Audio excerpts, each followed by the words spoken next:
스톡홀름 신드롬에 빠진 세상이라는 제목으로 말씀을 증거할게요. 요새 그 개그 콘서트에서도 스톡홀름 신드롬이라는 그 코너가 인기를 얻고 있습니다. 저도 유튜브를 통해서 봤는데 좀 상당히 재밌더라고요. 근데 스톡홀름 신드롬이라는 것은 자기를 납치하고 학대한 인질범에게 동조하고 그의 편이 되어주는 그 현상을 말하는 것입니다.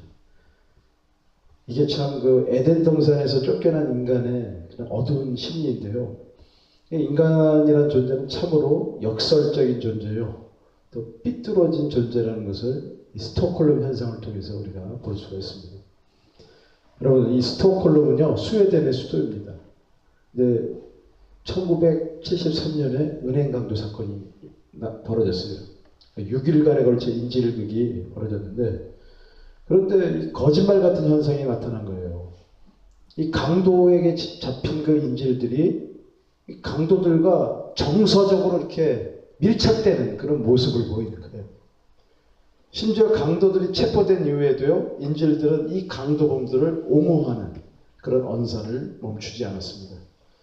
이러한 현상을 스톡홀름 신드롬이라고 그렇게 말을 하는 거예요. 그런데 이 심리학자들은 이 현상의 핵심을 다음과 같이 설명을 해요.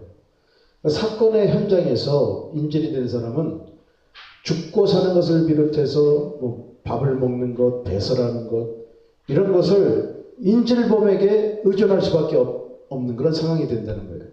다시 말해서 갓난아기 신세가 된다는 거예요. 그러니까 아기일 때는 싫든 좋든 엄마에게 매달릴 수밖에 없잖아요. 그렇지 않으면 생존이 불가능하기 때문에 그렇습니다. 그래서 아기들은 엄마의 관심을 끌기 위해서 다양한 전략을 쓴다고 그래요. 눈을 마주치면요, 막 따라 웃는 거예요. 막 까르르면서 귀엽게 보이려고. 또 엄마가 안 보이면 막 섭게 울다가도 엄마가 나타나면 금세 울음을 뭐 딱 하고 멈추잖아요. 이것은 바로 어떻게든 엄마의 마음에 들고자 하는 그 전략이라는 거죠. 무의식적인. 그러니까 엄마의 마음에 들어서 귀엽게 보여서 사랑을 받고자 하는 그런 생존 전략이라고 이렇게 얘기를 해요. 마찬가지로 인질들은요, 갑작스러운 억류 상황에서 정신적인 퇴행 현상이 일어난답니다. 한마디로 아기가 된다는 거예요. 이제 이 인질들은 자신이 아기 때 수행했던 그 생존 전략을 무의식적으로 동원하게 됩니다. 처음에는 모멸감을 참아가면서 강도들에게 억지로 순종하고 아양을 떠는 그런 행동을 보이지만, 나중에는요, 자기도 모르게 강도들에게 잘 보이려고 진심을 다해 협조한다는 거예요. 진심을 다해 순종한다는 거예요. 그러니까 급기야는 강도들이 행사하는 그 폭력적인 힘과 권위를 찬양하고 선망하고 자기도 그 권력 속에 재편 들어가기를 원하는 그런 이상 심리에 사로잡히게 된다는 것입니다. 여러분, 초창기 광야 백성 보세요. 하여튼 무슨 일만 생기면 다시 애국으로 돌아가려고 발버둥 치잖아요. 자기들을 노예로 부리던 그 애굽이 뭐가 그리 좋았겠어요. 그런데 그 나라를 떠나보니까 그 나라가 너무나도 그리워지는 거예요. 그들이 행사하던 그런 압도적인 힘과 기술도 그리워지는 거예요. 거기서 백성들은 파라오의 명령으로 그 장대한 그 피라밋을 지었잖아요. 수십만 명의 노예들이 달라붙어가지고 채찍을 맞아가면서 2톤이 넘는 돌 230만 개를 차곡차곡 이렇게 쌓아 올렸잖아요. 여러분, 그 피라밋을 건설한 업적은 온전히 파라오의 것이지만 그 시절을 추억해 보니까 이 백성들이 꼭 자신들의 업적인 것처럼 느껴지는 거예요. 자신들을 학대하던 그 파라오의 힘과 기술이 자신들에게 귀속되어 있는 것처럼 그렇게 느껴지는 거예요. 사실상 그 피라밋은 애굽이란 나라, 애굽이란 민족의 그 가능성과 그 대확장을 상징하는 건물이었어요. 그런데 그 가능성과 확장의 심리를 노예였던 이스라엘 민족도 동일하게 느낀다는 거예요. 그러니까 애굽의 성공이 자신들의 성공으로 느껴지는 거예요. 말도 안 되는데 그래요. 네? 그래서 그 위대했던 그 성취를 이루었던 그 시절로 다시 돌아가고 싶기 때문에 항상 계속 이 이스라엘 백성은 광야에서 그렇게 매국으로 돌아가자고 그렇게 얘기를 했던 것입니다. 거기서 비참하게 학대받던 일은 다 좋은 추억으로 변했고요. 지금 이 위협적이고 따분한 사막 생활보다는 100배는 더 좋은 생활이었다고 그렇게 착각을 하는 것입니다. 여러분, 이것이 바로 스톡홀름 신드롬이라는 거예요. 사람은 이렇게 역설적이고 삐뚤어진 그런 존재라는 것입니다. 여러분, 이렇게 스톡홀름 신드롬에 사로잡힌 사람들의 모습은 바로 예수님 시대에도 찾아볼 수 있는 거예요. 예수님의 입성을 열렬히 맞이했던 그 예루살렘 백성들 한번 보십시오. 호산나! 호산나! 일제히 막 종려가지를 막 흔들어대는 그 백성들의 모습은 정말 아주 순진무구하고 아름답고 멋진 그런 장면이었습니다. 당시 백성들은 그 로마 제국과 헤로돈과의 압제에 시달리고 있었죠. 또 로마와 헤롯의 개가 된 그 제사장들은 백성들을 계속 벗겨먹을 궁리만 하고 있었어요. 돈 벌 궁리만 하고 있었던 거예요. 또 바리새인들은 그 강고한 율법주의를 내세우고 백성들을 막 도덕적으로, 영적으로 계속 두들겨 패는 그런 일을 하고 있었습니다. 실제적으로 이들은 모두가 강도여 이스라엘 백성이 인질범이었던 거예요. 그래서 백성들은요, 새로운 가능성을, 자기들을 해방시켜줄 구원자로서 예루살렘에 입성한 예수님을 이 강도들의 손에서 해방시켜줄 그런 메시아로 그렇게 생각을 했던 것입니다. 그래서 막 열렬하게 환영을 했던 거예요. 그러나 예수님은 제사장 일파에게 붙잡혀 불법 재판을 받는 신세가 되어버리고 말았습니다. 근데 왜 불법이냐? 이 가야바 제사장이요, 그 재판을 했는데 예수님을 한밤중에 잡아다가 재판에 회부를 하고 신문을 했어요. 이렇게 밤중에 재판을 하는 것은 당시 로마법에서 철저히 금하는 그런 법률 위반 상황이었습니다. 그러니까 밤중에는 재판을 해서는 안 돼요. 여러분, 로마라는 나라가요, 이 법의 제국이라고 해요. 법의 제국. 그러니까 사회 통합을 위해서는 무엇보다도 이 법을 굉장히 중요하게 생각한 나라였어요. 그래서 1000년이 넘는 그런 세월 동안 이 법에 대해서 결벽증적인 그런 태도로서 막 그 법률을 굉장히 세부적으로 따지고 가다듬던 그런 나라였어요. 그런데 제사장들은요, 그 로마법을 가뿐히 그냥 무시해버리는 거예요. 예수님을 죽이려는 그 열망이 너무나 커가지고 최악의 무리수를 둔 것입니다. 또 증인들도 증언이 엇갈렸어요. 이렇게 증언 불일치가 나오는 경우에는 피고인은 법률에 의해서 당연히 풀어주게 되어 있어요. 그러나 제사장들은 이 법률도 가뿐히 무시해버려요. 풀어주지 않는 거예요. 근데 왜 이렇게 합니까? 그 본질이, 그 제사장들의 본질이 바로 악랄한 그런 강도이기 때문에 그렇다는 거예요. 또한 이 재판장이었던 가야바 대제사장은요, 검사 역할까지 감당을 합니다. 여러분, 재판장이 자기가 맡은 재판에서 고소자나 검사가 될 수 없는 것은 이 세상에 존재해왔던 모든 법률의 기본적인 전제이자 원리예요. 그러나 가야바는요, 이 전제와 원리를 무너뜨리고 검사로서 예수님께 사형구형을 하고요, 재판장으로서 또 사형을 선고하는 이중 역할을 한 재판에서 그렇게 했던 거예요. 이거 혼자서 붙이고 장구치는 그런 짓을 벌인 것입니다. 그러니까 한마디로 이것은 희대의 재판이요, 총체적인 불법 재판이라는 것입니다. 그러니까 무도한 강도가 재판장의 자리에 앉아가지고 지 맘대로 그냥 판결을 내린 거예요. 그래서 빌라도는 이러한 사형 판결에 대해서 그 법률적 문제점을 너무나 잘 알고 있었기 때문에 예수님을 풀어주려고 했던 거예요, 무죄로. 그런데 보세요. 그 시점에서 일반 백성들이 어떻게 나옵니까? 여러분들 여기서 잘 이 백성들의 반응을 잘 유심히 살펴야 됩니다.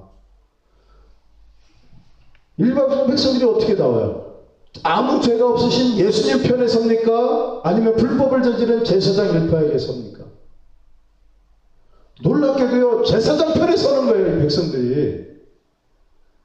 그러니까 자신들을 지배하고 있는 이 제사장들 그룹에 쓴 것은 백성들이 법률적 그런 논리보다는 힘의 논리 있죠. 힘의 논리에 기울어져 있다는 것을 보여주는 그런 장면입니다. 그러니까 자신들을 지배하고 있는 강도들의 불법적이고 폭력적인 힘이 예수님 정도는 얼마든지 죽일 수 있다는 그 사실을 확인하고는요, 현실적인 힘을 가진 이 제사장 그룹, 이 사람, 이 강도들의 편에 전격적으로 백성들이 다 서버리는 것입니다. 우리 23절에서 25절 한번 읽어보시겠습니다. 자, 시작. 빌라도가 이르되 어찌미냐 무슨 악한 일을 하였느냐. 그들이 더욱 소리질러 이르되 십자가에 못 박혀야 하겠나이다 하는지라. 빌라도가 아무 성과도 없이 도리어 밀란이 나려는 것을 보고 물을 가져다가 무리 앞에서 손을 씻으며 이르되 이 사람의 피에 대하여 나는 무죄하니 너희가 당하라. 백성이 다 대답하여 이르되 그 피를 우리와 우리 자손에게 돌릴지어다. 그러나는 보세요. 제사장들이 저지른 불법을요, 자기들에게 돌리라고 고함을 지금 치고 있어요. 백성들이 자기가 벌을 받겠대요. 여러분, 이 장면은요, 백성들이 강도와 같고 인질범과 같은 그 제사장들의 입장에 완전히 동조되었다는 거예요. 완전히 동화된 모습이에요. 다름 아닌 스톡홀름 신드롬에 완전히 붙잡혀 있는 그런 모습이라는 것입니다.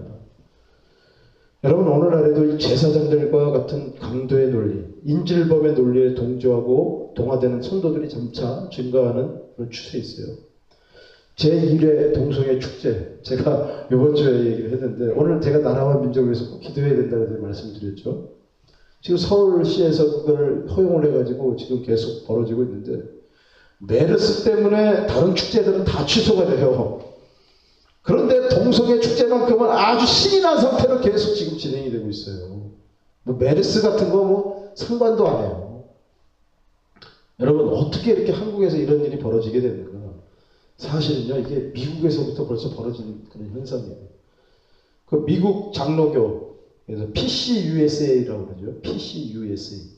이 미국 장로교는 우리나라와 달리 이게 하나로 통합되어 있습니다. 우리는 수백 개로 쪼개져 있지만 미국은 장로교가 교단이 딱 하나예요. 하나로 다 이렇게 지금 연합이 되어 있는데, 그런데 지난 2012년에요. 미국 장로교가 동성애 결혼과 동성애 목사 안수를 허용한 일이 있었습니다. 법적으로. 그러니까 동성애를 더 이상 죄로 여기지 않겠다고 이렇게 선언을 한 거예요. 동성애를, 이게 무슨 의미냐면, 여러분 좀 놀랄 일이지만, 이 동성애를 죄라고 가르치는 목사가 나오면 그 사람을 면직 처분을 시킬 수 있는 그런 지금 상태에 지금 장로교는 지금 처하게 되어 있다는 것입니다. 아직 면직 처분을 당한 그런 목사는 없지만, 지금 교단 내 그 동성애자들의 그런 적극적인 고소 활동으로 말미암아 면직 처분되는 그런 목사가 나오게 되는 것은 시간 문제의 일이라고 지금 보고 있어요. 여러분, 앞으로 미국 장로교에 남아있기 위해서는요, 모세 율법과 로마서 1장 등에서 사형죄로 간주하는 그 동성애를 지지해주고 축복해주는 그런 일이 이제는 앞으로는 벌어지는 거예요. 여러분, 미국 장로교가 그렇게 됐는데 한국 장로교가 어떻게 변할지는 전혀 예측이 안 되는 거예요. 여러분, 미국 장로교의 흐름대로 한국 장로교는 늘 따라가요. 왜냐하면 우리의 원조가 미국 장로교이기 때문에 그렇게 지금 따라가고 있다니까요. 동성애는 오늘날 무엇보다도 이 자본과 시민운동의 비호를 받고 있어요. 자본은요, 동성애가 무엇보다도 돈이 되고 있다고 그렇게 주장을 하고 있어요. 돈이 된다, 돈이 된다. 동성애가. 그 축제 벌이면 엄청난 관광객이 오고 엄청난 돈이 굴러다닌다. 또 시민운동은 동성애가 이 인권의 아주 높은 지표를 보여주는 그런 태도라고 이렇게 말을 하고 있습니다. 오늘날 대다수의 사람들은 뭔가가 어떤 돈이 된다고 하면 그게 최고예요. 또 인권을 위해 소중한 것이라고 하면 그것이 죄건 아니건 무조건 그 편에 서는 것이 바로 선이라고 그렇게 말을 하고 있는 것입니다. 온통 스톡홀름 신드롬에 빠진 그런 세상이라는 거예요. 여러분, 이제 동성애를 선이라고 가르치는 사람은 인권의 영웅이 되고, 동성애를 죄라고 가르치는 그 목사와 교회는 이제는 꼴통 보수라고 그러죠. 거기서 계속 그렇게 얘기를 해요. 그런 사람들에 대해서 돌을 맞게 될 세상으로 점차 변해간다는 것입니다.